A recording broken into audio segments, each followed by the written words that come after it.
Hello everyone, thank you for joining me. My name is Jerrel, and I wanted to take a look at the Nintendo Switch 2 Joy-Cons.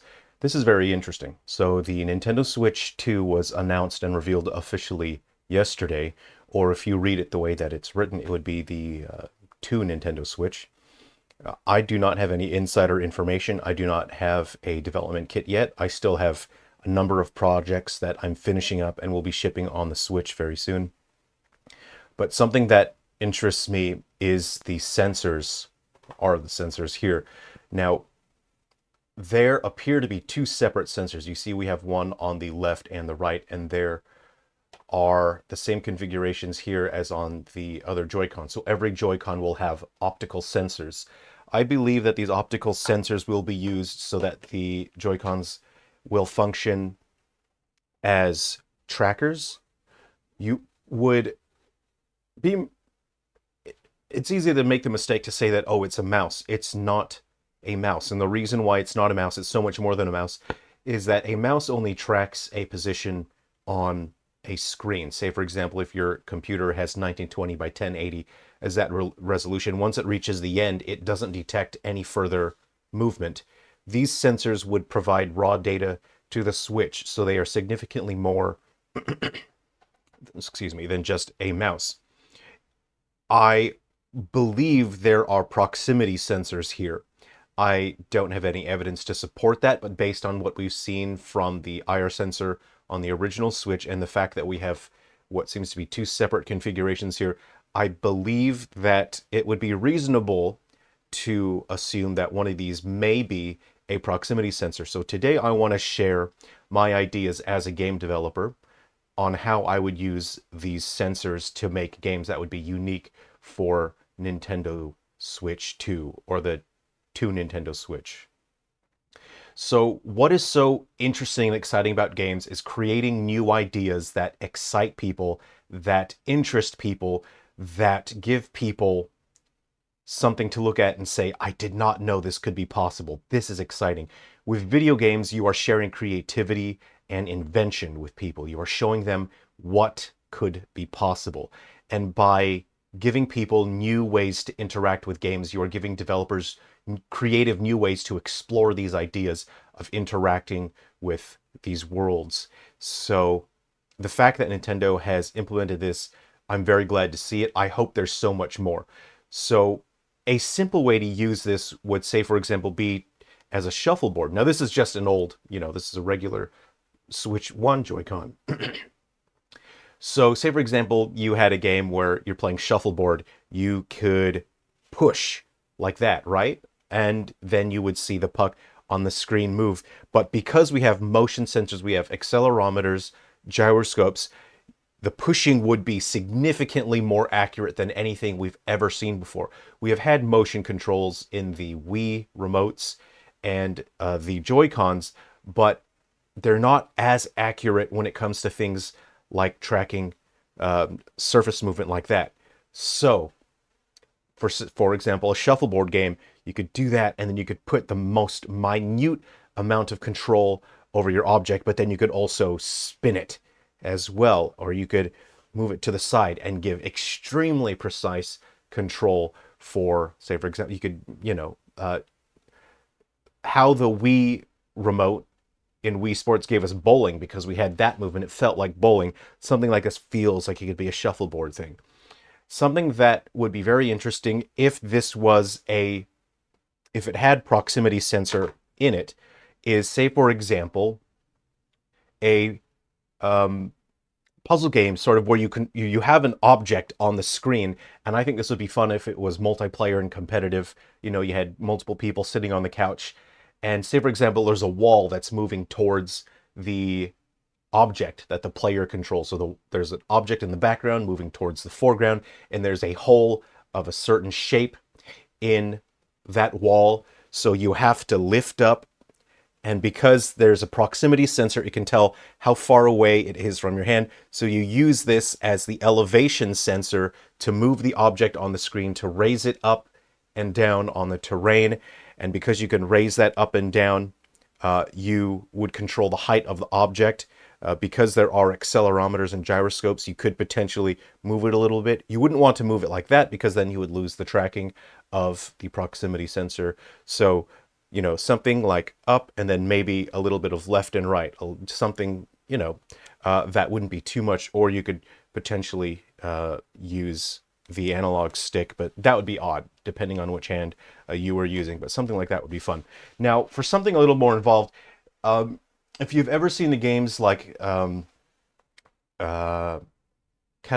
Damacy, where you're sort of rolling around and absorbing things, I think it'd be fun to have a game where there's a player object where it's like a round feature, and you move it across a surface like that in order to impart force onto that object. So you're moving it across the terrain. And of course, you know, the game starts flat, but then as the game increases in complexity and difficulty, there would be terrain with hills, and then you'd have to apply more force. So you're sort of pushing it like that.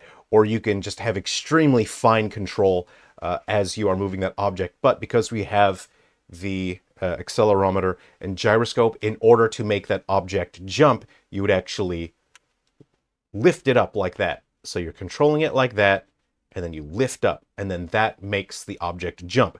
So if you needed to get over an obstacle, you would move it in a direction to apply force, and then you would lift up. So push and then lift up to jump. And I think that'd be cool. And then maybe you push that to activate your attack, to shoot, you know, or use an ability. Something like that I think would be a very fun game in terms of navigating. And because you have that precise control, that is something we have not had before, is that having that motion control and an optical sensor. Now you might say, well, why don't you just use a jump button? The way that you engage and interact with the game changes your connection, your relationship to that title as well. And having that motion controlled means that you can very precisely control your jumps. Or, again, you can use the proximity sensor, so you jump, and then having that above the surface, maybe your character can activate a glide ability, and then your character is now hovering over the terrain, and you can use that to hover, and then when you need to land, you just set it back down again. I think that would be a very interesting way to interact with that. And just to make the point here, we will go ahead and rewind just a little bit so we can see the sensor on the right Joy-Con as well. Oh. Okay, so it didn't give us as clear a view, but you can see it has the exact same spot there for that. And you can see around here we have pads that appear to be for making contact with a surface. So they are the glide pads. If you sort of look at a mouse, there's pads on the bottom of a mouse so that it can glide smoothly on a surface. I think what would be so interesting as well would be games that use both the Joy-Cons as control surfaces. So I'm thinking of something like, say for example, you are controlling a ship. If you can think of pod racers from Star Wars Episode 1, The Phantom Menace, how they sort of have engines, like, you know, the pod racers had two engines. I perhaps would like to explore the idea of maybe you have your chassis and it is connected through, you know, electromagnetic photon energy. And those sort of special optical engines, we'll call them optical engines, you know, each one is controlled by this. So you have your chassis that's in the middle, that's floating, and you have your energy beams, and then you control the optical engines using these. So as you explore the environment, you'll have to move them around, and then as you move them around, it applies force to your vehicle. So you sort of just move it along, and you can have very fine control. You can, say for example, pull back on this one, push forward on that one, and then that causes your vehicle to turn that way. You move them back very finely like that, and then it causes your vehicle to turn that way. And if you push them both forward like that, it'll straighten out and give you a forward thrust like that. You pull back and it'll obviously reverse. And of course, say for example, if you lifted one up and then it uses the proximity sensor, of course, then it would cause your vehicle, one of your optical engines, or your opti engine, would lift up, and then you're now at an angle. This allows you to explore different environments, to deal with certain threats different ways. All the while, you know, when you're holding these, you still have access to both of these buttons here. So say, for example, you can, you know, toggle features with that, and you can fire with that, toggle with that. fire with that. I think it would be so interesting. While you have those there, you can use the gyroscope and accelerometer to aim precisely. So you've got weapons on your vehicle, and then you can aim them with motion controls, fire, and then once you're done fighting, set them back down. So those were just a couple ideas. We've only had one day really to think about this after Nintendo has confirmed it.